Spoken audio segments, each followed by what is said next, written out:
नमस्कार दोस्तों, आप लोग देख रहे V news media Sanjay Vishwakarma के साथ। आज आप देख सकते हैं हमारे साथ में आज लोनावला के बीच में, मुंबई और लोनावला महाराष्ट्र में ये पड़ता है संस्कार शाला।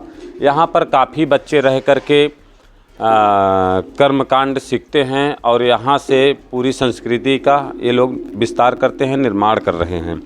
और जैसे कि अभी हमारे साथ में योगी अशोकनाथ जी अवघड़ पीर के नाम से जाने जाते हैं और उनके साथ में आज यहाँ आने का सौभाग्य मिला। और उसके बाद में हमारे पास में अनिल दीक्षित जी बैठे हुए हैं, जो कि फूलपुर विधानसभा लोकसभा की तैयारी के लिए बात कर रहे थे। तो मैंने बोला कि अब लोकसभा जो सीट है फूलपुर, तो यह तो बड़ी मानी जानी हुई सीट है, यह बड़ी चर्चित सीट है, क्योंकि यह आज उत्तर प्रदेश में, क्योंकि वहाँ पर ऐसे माफिया थे और उसके बाद उन माफियाओं का समाप्तिकरण होने के बाद में वहाँ से प्रवीण पटेल अभी मौजूदा सांसद हैं। और फिर हमारे साथ में अभी आज दीक्षित जी हैं। हम इनसे जानेंगे कि वही सीट आपने क्यों चुनी, फूलपुर सीट, क्योंकि फूलपुर सीट पर तो बहुत सारे दिग्गज आए और वहीं से तो पूरे हमने तो देखा है कि उत्तर प्रदेश की राजनीति ही फूलपुर से आज भी चल रही है, बाबा भी कर रहे हैं। तो सर्वप्रथम हमारे साथ दीक्षित जी, नमस्कार। नमस्कार जी। आज आपसे मिलने का जो सौभाग्य हुआ और वी न्यूज़ मीडिया में जो आज आप बहुत सुंदर बधाई दे रहे हैं, इंटरव्यू आदेश करें। क्या ऐसा मतलब ऐसे कैसे आज आप लोनावला आ गए हैं और फूलपुर का सपना देख रहे हैं आप? ये मेरे प्रारब्ध का फल है, जो मैं ऐसी तपोभूमि में मेरा आना हुआ। जिस स्थान पर मैं बैठा हूँ वो श्री महाराज जी बहुत अच्छे, बहुत सुंदर हृदय, दयालु, मेरे हृदय में जो उतरे हुए हैं संत महात्माओं के रूप में, तो मैंने उनको बहुत हृदय से महसूस किया। उनका ही इतना प्यार मुझे आज यहाँ खींच लाया। प्रबल जी महाराज के बारे में थोड़ा सा आप क्या जानते हैं, थोड़ा सा उनके बारे में शॉर्ट शब्दों में 2 टिप्पणी करना बस। श्री वीरव्रती प्रबल जी महाराज से हमारी भेंट हुई थी श्री शंकराचार्य जी के साथ में दिल्ली में। तो उन्होंने हमारे जब त्रिपुंड लगाया और बहुत हंसे, तो मुझे महसूस हुआ कि वहाँ हंसे, बोले वाह वाह दीक्षित वाह। तो उनकी आत्मीय लगाव को मुझे उन्होंने जो प्रेरणा दी, तो उसी प्रेरणा की फलस्वरूप मैं यहाँ आया और मेरे भाग्योदय की शुरुआत यहाँ से शायद होनी शुरू हो गई है। और मैं जैसे देख पा रहा हूँ कि समथिंग आपकी उम्र 61 प्लस है। तो अभी इससे पहले आपका कारोबार क्या था? आपने फूलपुर लोकसभा सीट पर कुछ गरीब परिवार, क्योंकि देखिए चुनाव लड़ना एक राजनीति है, यहाँ पर संस्कार देना और यहाँ पर मठ में बैठ कर के लोगों को बताना, वो अलग, दोनों अलग बातें हैं। तो आप मतलब किस मुद्दे पे लेकर के, और जैसे कि अभी आपने इससे पहले मुझे बताया जवाहरलाल नेहरू की जो विचारधारा क्या थी, और आप मतलब उनकी क्या विचारधारा को फॉलो कर रहे हैं? नहीं, ये उनकी विचारधारा को तो मैं कोई फॉलो नहीं कर रहा हूँ, और जो मैंने बताया ये प्रारब्ध की बातें रही होंगी। और क्योंकि ये तो बात मैंने तब जानी कि जब मैंने अपने मकान का नाम आनंद भवन लिखवाया और मेरे पिताजी का नाम श्री आनंद माधव दीक्षित है, तो उन्होंने कहा कि इतनी लेबर खर्च करा दी, तो लेबरों ने कुछ काम नहीं किया, ये क्यों लिखाते रहे। हमने, आप हमारे पिताजी हैं, श्री आनंद माधव दीक्षित आपका नाम है। तो वो हंसने लगे। हमने, आप हंसे क्यों? तो हंसने लगे। हंसने का कारण उन्होंने बताया कि तुम वो जवाहरलाल नेहरू तो नहीं हो। जब मैं आनंद भवन में ठेकेदारी के रूप में माल सप्लाई कर रहा था, तब तुम्हारा जन्म भी नहीं हुआ था। ईश्वर जाने कि तुम इसीलिए कुछ पढ़ते लिखते भी नहीं हो, कुछ करते भी नहीं हो, तुम्हें राजा शाही सिस्टम चाहिए। हमने, हरी इच्छा, ये भगवान की इच्छा है, पता नहीं क्या है, ये तो प्रारब्ध की बातें हैं। खैर, तो ये सुनते जानते मेरा 27 जनवरी सन 1965 दिन बुधवार का जन्म है। सच ये है, और ये प्रारब्ध ही। क्या ऐसे आपने जाना कि मतलब जवाहरलाल नेहरू के आप मतलब उनके दूसरे रूप हैं, मतलब फिर से अवतार लिए हैं, आपने ऐसा कहा ना मुझे? नहीं, तो मैंने नहीं कहा, मैंने नहीं जाना। मैंने, पिताजी ने ये कहा कि क्या तुम जवाहरलाल नेहरू तो नहीं हो बाबूजी, कुछ करते वर्ते नहीं हो। हमने, अच्छा तो जवाहरलाल नेहरू कुछ करते उरते नहीं थे क्या? नहीं, इस समय तो नहीं कर रहा था मैं, अभी इस जन्म में तो नहीं कुछ कर रहा है, न मैंने कुछ किया। मैंने जितने अच्छे संस्कारित कार्य करने की कोशिश की, अच्छे भ्रमण महात्माओं का साथ, अच्छे लोगों का सानिध्य प्राप्त करने की कोशिश करता रहा।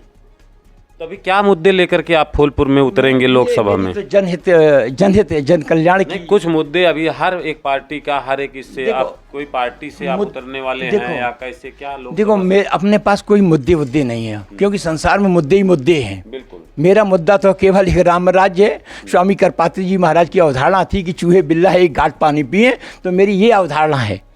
हाँ, इसी धाम राज्य को तो लेकर के आपके बागेश्वर धाम लगातार आपसे बड़े बड़े संत महात्मा लेकर चल रहे हैं। अब वो मुद्दा आप कैसे लेकर के फूलपुर की जनता को आप समझा पाएंगे? हमें समझाना किसी को नहीं है, वो अपने हिसाब से मुद्दा ले रहे हैं, अपने हिसाब से मुद्दे लेते रहे, उससे हमें कोई लेना देना नहीं है। मेरे जो हृदय में अवतरित है राम राज्य स्वामी करपात्री जी महाराज की अवधारणा है जो, तो वो बहुत पहले से, आज से नहीं, करीब 30 साल से तो इन महात्माओं की संगत हुई है, जिन महात्माओं से हम आज बिछड़ चुके हैं।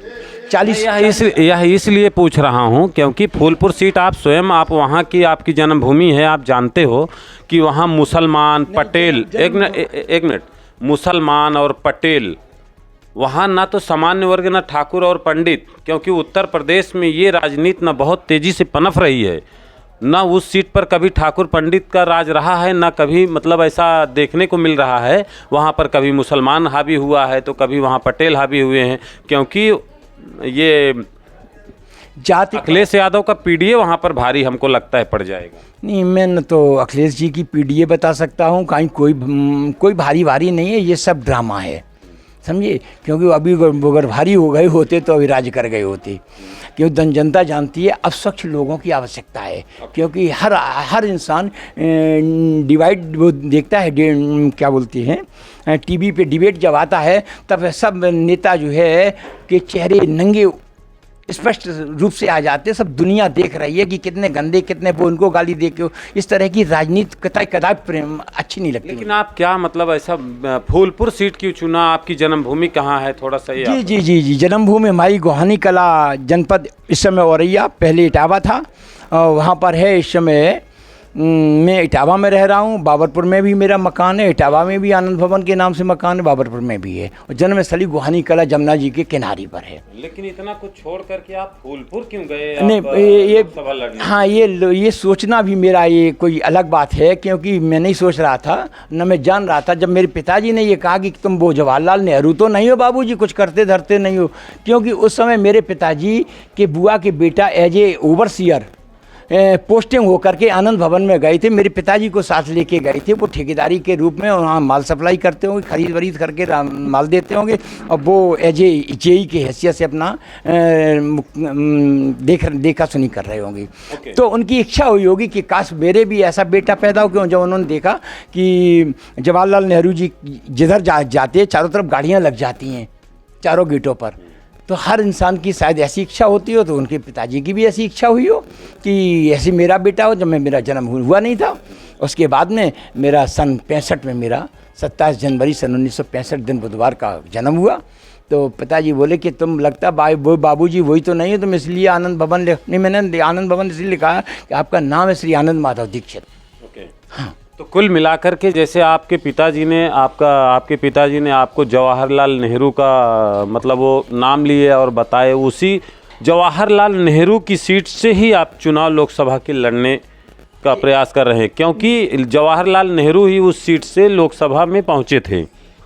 मैंने लड़ने का प्रयास कभी नहीं किया, न मैं उस सीट को जानता था।